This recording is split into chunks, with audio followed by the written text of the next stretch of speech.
"Put the check on the table right now, or you will ruin this family name forever," my mother screamed, her face contorted in a mask of pure rage. She was slamming her manicured hands onto the kitchen island, pointing at a slip of paper that demanded $30,000 for her upcoming pearl wedding anniversary. My father stood behind her, adjusting his expensive silk tie, nodding in solemn agreement as if they were a united front of grieving saints. They told me it was my duty as their only daughter to pay for this grand celebration of their 30 years of unbroken, blissful marriage. I had spent the last 5 years working myself to the bone, saving every penny for a down payment on my first home, and they wanted to drain it for a single night of social posturing. For as long as I could remember, my parents, Arthur and Eleanor, were the golden couple of our wealthy suburban community.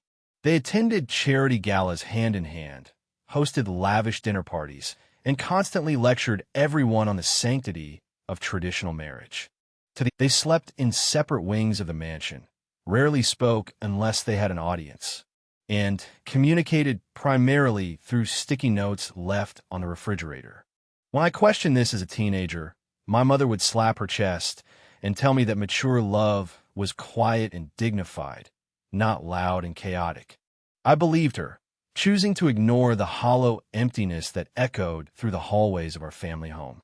That night, under immense emotional blackmail and threats of being completely written out of my grandfather's massive estate, I reluctantly signed the check. My grandfather, Richard, was a self-made real estate tycoon who controlled a multi-million-dollar family trust, and he possessed a strict rule that only happily married, stable families would inherit his wealth. He despised divorce, viewing it as a personal failure of character, which was why my parents constantly paraded their perfect union in front of him. After signing away a massive chunk of my life savings, a heavy sense of dread settled deep in my chest. I decided to visit the country club administrative office the next morning to personally hand over the payment and ensure the catering details were correct, hoping to find some solace in the preparation. When I arrived at the country club, the events manager, an elegant woman named Beatrice who had known my family for decades, greeted me with a nervous, strained smile. She took the check from my hand, but her eyes darted away, refusing to meet mine as she processed the transaction. I asked if we could review the seating chart, but she hesitated, claiming the system was undergoing maintenance and she would email it to me later. Her odd behavior triggered an alarm in my mind, especially when she accidentally muttered something about hoping this event would finally settle the outstanding balances. I pressed her on what she meant by outstanding balances, but she quickly brushed it off, claiming she was referring to the club's annual membership dues. Suspicious and determined to get answers, I waited until Beatrice stepped out of her office to print a document, leaving her computer screen completely unlocked. I quickly bypassed the reception desk, slipped behind her mahogany table, and began searching the club's private member database for my parents' names. What I found on that computer screen did not just shock me, it completely shattered my entire understanding of reality. The database listed my parents not as a married couple, but as two individual single members with completely separate billing accounts and different home addresses. More shockingly, my father's primary billing address was registered to a luxury penthouse downtown, while my mother's billing went to a high-end condominium on the coast. My heart hammered against my ribs like a trapped bird as I dug deeper into the digital files, finding a scanned legal document attached to their profile. It was a certified decree of absolute divorce, dated exactly 10 years ago, signed by a family court judge in a neighboring county. They had been legally divorced for a decade, yet they had spent the last 10 years living under the same roof, pretending to be husband and wife. I stood frozen in the quiet office, staring at the screen as a wave of intense nausea washed over me. Every holiday, every family dinner, every lecture about moral purity and the sanctity of marriage had been a carefully orchestrated theatrical performance. I quickly snapped photos of the divorce decree, the separate billing addresses, and the club records with my phone just before I heard Beatrice's high heels clicking back down the hallway. I slipped out of the office through the side door, my legs shaking so violently that I could barely walk to my car in the parking lot. Sitting in the driver's seat, I gripped the steering wheel, trying to make sense of the monumental lie that had defined my entire adult life. If they were divorced, why were they still living together? And why were they forcing me to fund a fake 30-year anniversary celebration? The answer hit me with the force of a freight train: my grandfather's strict trust fund guidelines, which required them to remain married to receive their monthly payouts. To confirm my theories and uncover the full extent of their deception, I decided to hire a highly recommended private investigator named Marcus. I emptied another portion of my remaining savings to pay his retainer, instructing him to dig into my parents' separate financial activities and personal lives. Within less than a week, Marcus called me back to his office, presenting a thick manila folder filled with damning surveillance photographs and financial statements. The reality was far more twisted and sinister than I ever could have imagined in my worst nightmares. My parents were not just pretending to be married for the trust fund. They were actively using me as a financial shield to fund their incredibly dark secret lives. The investigator revealed that my father, Arthur, had a secret second family in the city, consisting of a mistress who was 20 years younger than him and an 8-year-old son. He had purchased a multi-million-dollar penthouse for them and was funding their lavish lifestyle entirely through the monthly stipends he received from my grandfather's trust. However, the trust payouts were no longer enough to cover his mounting debts, which is why he had been constantly pressuring me for cash injections under the guise of family emergencies. He had even forged my signature on several loan documents, using my excellent credit score to secure personal loans to buy his mistress a luxury sports car. My mother, Eleanor, was living an equally deceptive and highly destructive life behind her facade of country club elegance and moral superiority. She had developed a severe, uncontrolled gambling addiction, regularly taking secret trips to high-stakes casinos in neighboring states. She had accumulated hundreds of thousands of dollars in debt to shady private lenders and was currently sleeping with a notorious local con artist who was blackmailing her. The con artist was threatening to expose her gambling debts to my grandfather unless she paid him off, which was why she was desperately demanding my savings. They had both run out of options, and I was the unsuspecting golden goose they were planning to pluck clean to keep their secret safe. The private investigator also discovered that my parents had signed a secret, legally binding cohabitation agreement immediately after their divorce. This agreement specified that they would continue to live in the family mansion and pretend to be married solely to collect the trust fund money.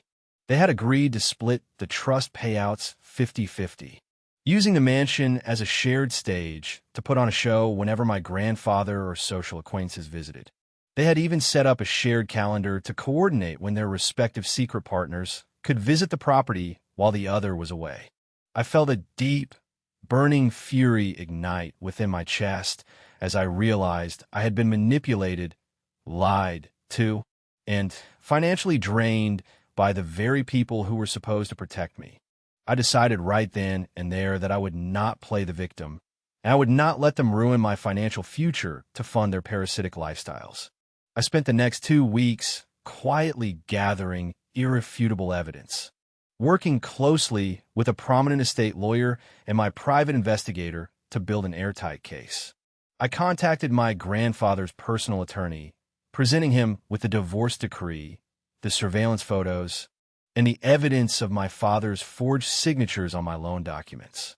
The attorney was absolutely horrified by the level of fraud, confirming that my grandfather would be utterly devastated but would want to know the truth immediately. We agreed to keep the discovery completely quiet until the night of the anniversary party, allowing my parents to walk right into their own trap. As the day of the grand anniversary celebration approached, my parents grew increasingly arrogant, demanding that I pay for extra floral arrangements and imported champagne. I agreed to every single one of their demands without a single argument, smiling sweetly as I watched them plan their own social execution. I even volunteered to handle the tribute slideshow that would be projected on the massive screens in the country club ballroom, claiming I wanted to make it special. My mother patted my cheek, calling me a good, dutiful daughter and praising herself for raising such an obedient child. I had to bite the inside of my cheek so hard it bled just to keep myself from spitting in her hypocritical face. On the night of the event, the grand ballroom of the country club was filled to maximum capacity with over 200 of the city's most prominent socialites, politicians, and business leaders. My grandfather, Richard, sat at the head table in his wheelchair, looking frail but proud, surrounded by his closest associates. My parents stood at the entrance of the ballroom, dressed in exquisite designer outfits, greeting guests with beaming, rehearsed smiles. They looked like the absolute epitome of enduring love and marital success, receiving endless compliments on their 30 years of devotion.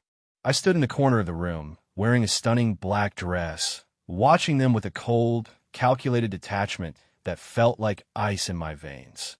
About midway through the evening, the master of ceremonies stepped up to the microphone, announcing that it was time for the special tribute slideshow presentation. The lights in the ballroom dimmed, and a hush fell over the crowd as everyone turned their attention to the two massive projector screens on either side of the stage. My parents walked hand in hand to the center of the dance floor, basking in the spotlight, looking up at the screens with expectant, self-satisfied smiles. I walked over to the AV control booth, nodded to the technician whom I had paid a generous tip, and inserted my personal flash drive into the system. The presentation did not start with childhood photos or nostalgic wedding pictures as my parents had expected. Instead, the screens flashed bright red, displaying a giant, high-resolution scan of their certified divorce decree from 10 years ago. The words "decree of absolute divorce" and the names Arthur and Eleanor were written in massive, bold letters for every single guest to see. A collective gasp echoed through the ballroom, followed by a suffocating, dead silence as the guests struggled to comprehend what they were looking at. My mother's smile instantly froze on her face, her eyes widening in sheer terror as she stared at the screen, her skin turning an ashen shade of gray. Before they could even attempt to react or call for the AV team to shut it down, the slideshow automatically transitioned to the next slide. It displayed clear, high-definition surveillance photos of my father kissing his young mistress and playing in a park with his secret 8-year-old son. Below the photos were copies of the forged loan documents, with my signature clearly falsified alongside his real signature, detailing the luxury sports car purchase. The crowd began to whisper frantically, the murmurs rising like a wave of static electricity as my father's face drained of all color, his hands shaking violently at his sides. The presentation then shifted to my mother, displaying photos of her sitting at high-stakes blackjack tables surrounded by stacks of casino chips. Next to those were copies of her text messages with the local con artist, discussing blackmail payments, secret rendezvous, and her plans to steal my savings. The final slide showed a copy of their signed cohabitation agreement, detailing their mutual plot to defraud my grandfather's trust fund of millions of dollars over the last decade.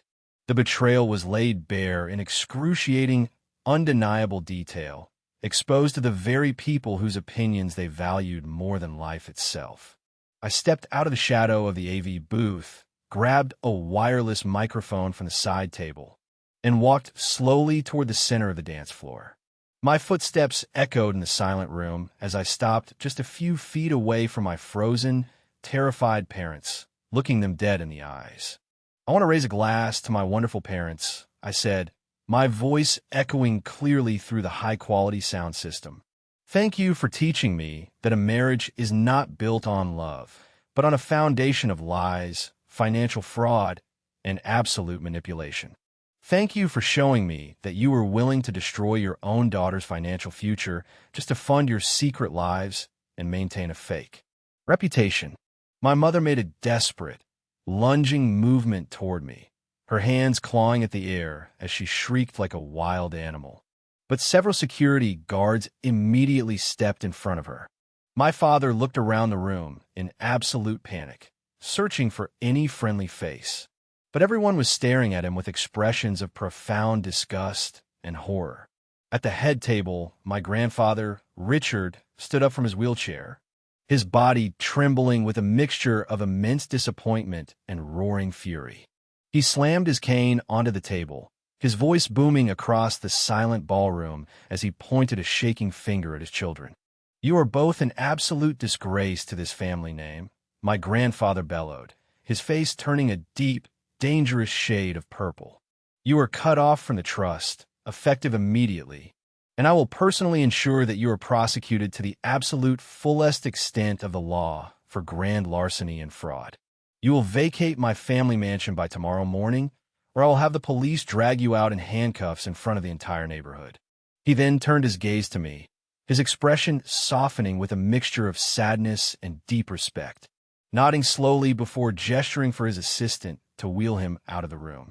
The anniversary party erupted into absolute chaos as guests began rushing for the exits, wanting to distance themselves from the radioactive scandal as quickly as possible. My mother collapsed on her knees in the middle of the dance floor, sobbing hysterically, her expensive designer gown stained with spilled champagne. My father tried to run after my grandfather's assistant, begging for a chance to explain, but security tackled him to the ground and escorted him out of the venue. I stood in the center of the dissolving ballroom, taking a deep, clean breath of air that felt lighter than anything I had experienced in my entire life. The fallout from that night was swift, brutal, and completely devastating for my parents, who had spent their lives building a house of cards that had finally collapsed. My grandfather kept his word, immediately cutting off all financial support, freezing their accounts, and launching a full forensic audit of the family trust. The audit revealed they had illegally embezzled over $3 million through fraudulent reporting, leading to a massive civil lawsuit that stripped them of every asset they had left. The family mansion was seized and sold at auction, and all of their expensive cars, jewelry, and country club memberships were liquidated to pay back the estate. My father was arrested and formally charged with grand larceny, identity theft, and financial forgery for faking my signature on the loan documents. His young mistress, upon realizing that he was completely broke and facing significant prison time, immediately abandoned him, taking their son and moving to another country. Left with absolutely nothing, my father was forced to accept a public defender and ultimately pled guilty, receiving a 5-year prison sentence.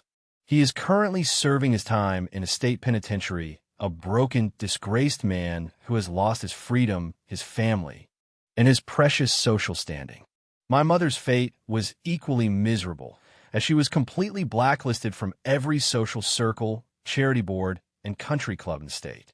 Her gambling debts caught up with her, and without the protection of the family name or the trust fund, her creditors came after her with relentless legal action. She was forced to declare bankruptcy, her luxury condo was foreclosed on, and she was forced to move into a tiny, rundown studio apartment in a dangerous part of the city. The con artist who had been blackmailing her was arrested on unrelated fraud charges, leaving her completely alone, destitute, and working a low-paying retail job just to survive. Using the evidence, I successfully sued my father's estate for the return of every single dollar I had given them. I was awarded full financial restitution, allowing me to completely recover my life savings and clear my credit score of any fraudulent activity. My grandfather, incredibly proud of my strength and honesty throughout the ordeal, restructured the family trust to name me as the primary trustee and sole heir to his vast estate. He told me that I was the only member of the family who possessed the integrity and courage worthy of carrying on his legacy. Today, I live in a beautiful, historic home that I purchased entirely with my own hard-earned money, surrounded by real friends who love me for who I am. I have completely cut off all contact with both of my parents, ignoring their desperate, pathetic letters begging for forgiveness and financial help from their respective struggles. I feel absolutely no guilt or remorse for what I did, because they chose to sacrifice their own daughter on the altar of their greed and vanity. I stripped away their masks, exposed their rotten core to the world, and in doing so, I finally bought my own freedom and absolute peace. I had spent my entire childhood feeling like an outsider in my own home, constantly trying to measure up to a standard of perfection that did not exist. Every time I tried to express my feelings or point out the obvious dysfunction in our household, I was gaslit into believing that I was the problem. They made me feel like I was crazy, selfish, and ungrateful for not appreciating the beautiful, hollow life they had constructed for me. But as I sat on the porch of my new home, sipping a cup of hot tea and listening to the birds chirp, I realized that the truth had finally set me free. A few months after the scandal, my mother actually attempted to corner me in the parking lot of my office building, looking unrecognizable without her expensive makeup and designer clothes. She looked older, worn down by the harsh reality of her new life, her hands trembling as she reached out to touch my arm. She pleaded with me to talk to my grandfather on her behalf, claiming that she was sleeping on a secondhand mattress and could barely afford to buy groceries. She wept, telling me that a daughter should never do something so cruel to her own mother, regardless of the mistakes that had been made. I looked at her with a cold, dead gaze, refusing to let her tears manipulate me ever again, and calmly told her to step away from my vehicle. "You did not care about my future when you were draining my savings to pay off your gambling debts and your blackmailing lover," I said, my voice steady and devoid of any emotion. "You did not act like a mother to me, so do not expect me to act like a daughter to you now." I got in my car, locked the doors, and drove away without looking back in the rearview mirror, leaving her sobbing on the asphalt. My father also tried to contact me from prison, sending me long, handwritten letters filled with excuses, blaming my mother for initiating the divorce and forcing him into the cohabitation agreement. He claimed he only forged my signature because he was desperate and planned to pay the loans back before I ever found out about them. He wrote about how difficult prison life was for a man of his stature, begging me to use my new position as trustee to fund his legal appeal. I did not even bother to read past the first page of his letters, immediately throwing them into the shredder alongside the junk mail. My grandfather passed away peacefully in his sleep about a year after the scandal, knowing that his life's work and fortune were safe in my hands. He died with a sense of closure, having purged the parasites from his estate and ensured that his legacy would be defined by truth rather than deception. I organized a small, private funeral for him, inviting only his closest, most loyal business partners, and a few genuine family friends who had stood by us. My parents tried to attend the service to cause a scene, but my security team stopped them at the gates, turning them away in front of the local news reporters. Looking back on the entire experience, I realized that the $30,000 I spent on that fake anniversary party was the best investment I ever made. It was the price of admission to finally see behind the curtain, to expose the monsters who had masqueraded as my parents for my entire life. Without that party, I might have spent another decade giving them my hard-earned money, constantly seeking their approval while they quietly bled me dry. By exposing their grand lie, I did not just save my own financial future, I reclaimed my identity and my self-worth from their toxic grasp. Now, my life is filled with genuine laughter, honest relationships, and a deep sense of security that no amount of trust fund money could ever buy. I am surrounded by people who do not care about keeping up appearances, who value vulnerability and honesty above social status and empty material wealth. I have learned that family is not defined by blood or a shared last name, but by the people who show up for you, who respect your boundaries, and who love you unconditionally.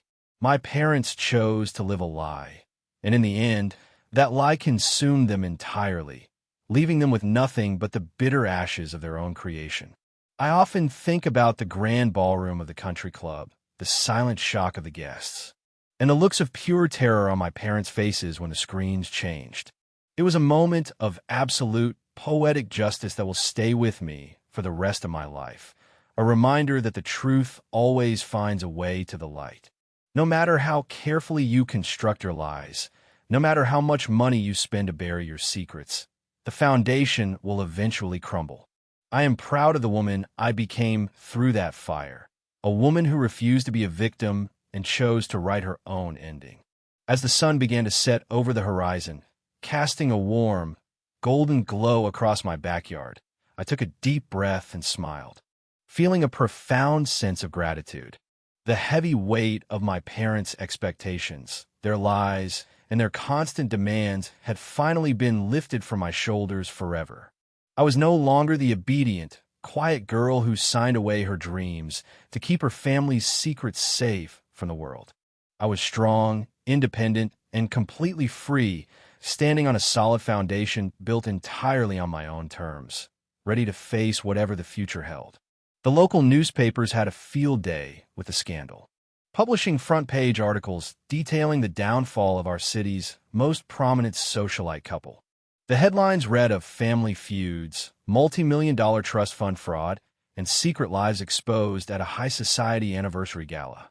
For weeks, my parents' names were dragged through the mud, their reputations utterly destroyed beyond any hope of redemption.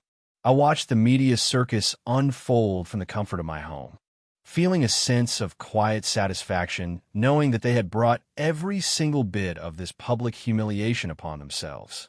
My father's mistress tried to contact me once, sending a long email claiming she had no idea Arthur was still married or that he was using my money to support her. She begged me for financial assistance for her son, claiming they were innocent victims of his elaborate lies and manipulation. I forwarded the email directly to my grandfather's estate lawyers, instructing them to handle any future communications and to ensure she received absolutely nothing.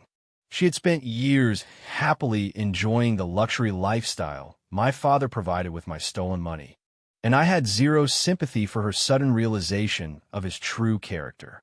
My mother's former high society friends were the quickest to turn on her, eager to distance themselves from the radioactive fallout of her exposed secrets. They locked her out of their social clubs, uninvited her from their charity events, and gossiped about her downfall over afternoon tea. The very women she had spent decades trying to impress now looked down on her with pity and disgust, treating her like a common street criminal. It was the ultimate punishment for a woman who had valued her social standing above her own daughter's happiness and financial security. The con artist who had blackmailed my mother tried to strike a plea deal with the prosecutors, offering to testify against her in exchange for a lighter sentence. He detailed how they had planned to use the money she stole from me to fund a joint real estate venture in another state before fleeing the country. This revelation was the final nail in the coffin for my mother's defense, proving that she was an active participant in the scheme rather than a helpless victim.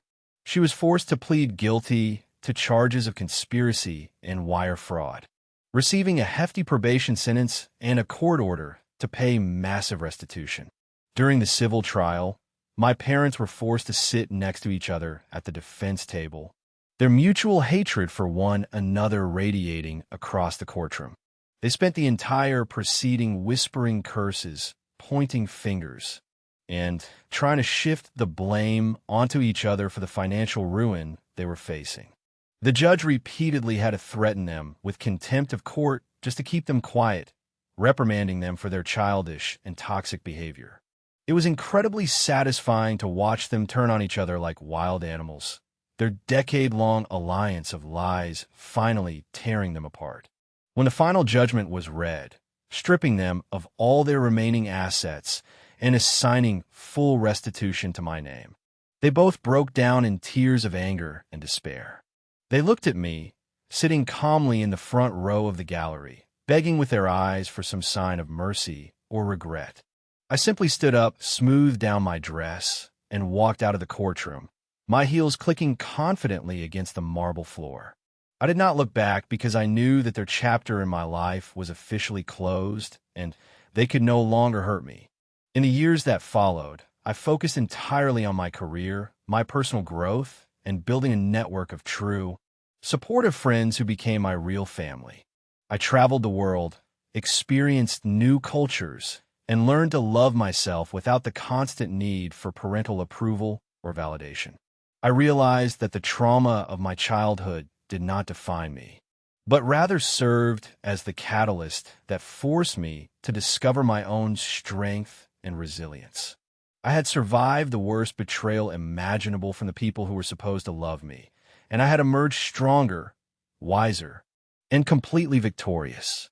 I occasionally receive updates about my parents from old family acquaintances, though I never ask for them and quickly change the subject when they are brought up.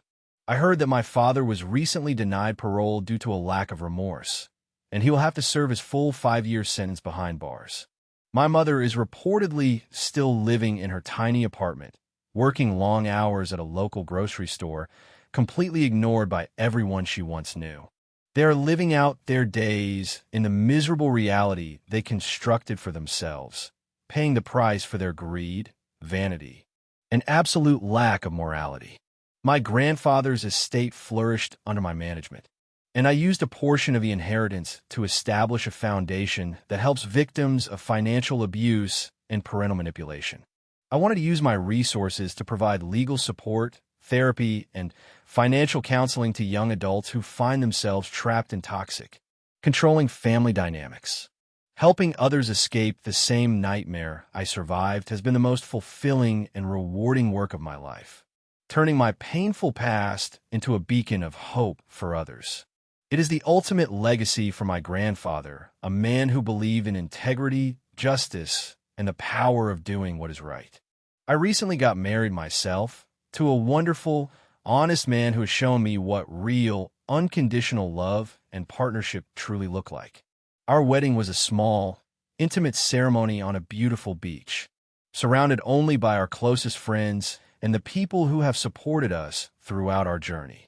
There were no grand slideshows, no fake smiles for the camera, and no social posturing for the sake of a trust fund or a high society reputation. It was a day filled with genuine joy, laughter, and a deep, unbreakable commitment to building a life based entirely on truth, trust, and mutual respect.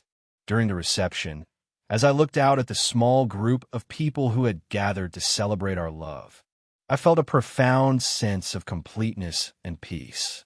I knew that the cycle of abuse, manipulation, and deception that had plagued my family for generations had finally been broken for good. My children will grow up in a home filled with warmth, honesty, and the freedom to be exactly who they are without fear of judgment or rejection. I have built a fortress of love and truth that my parents' toxic legacy can never penetrate, and that is my ultimate victory. If there is one thing I want anyone reading my story to take away, it is that you do not owe your loyalty to people who view you as a financial asset or a tool for their social status. You have the right to protect your peace, your hard-earned money, and your future, even if it means exposing the deepest, darkest secrets of your own family. The truth may be painful, it may cause chaos, and it may shatter your reality, but in the end, it is the only path to true freedom and peace. Do not let them gaslit you into silence. Do not let them drain you of your life, and never be afraid to stand up and reclaim your truth. As I close this chapter of my life, I look forward to the future with excitement, hope, and an absolute certainty that the best is yet to come. I have survived the storm, I have defeated the monsters, and I have claimed my rightful place as the architect of my own destiny. My parents' house of cards has turned to dust, but the life I have built is solid, beautiful, and destined to last a lifetime. I am Qley, I am free, and I am finally truly happy.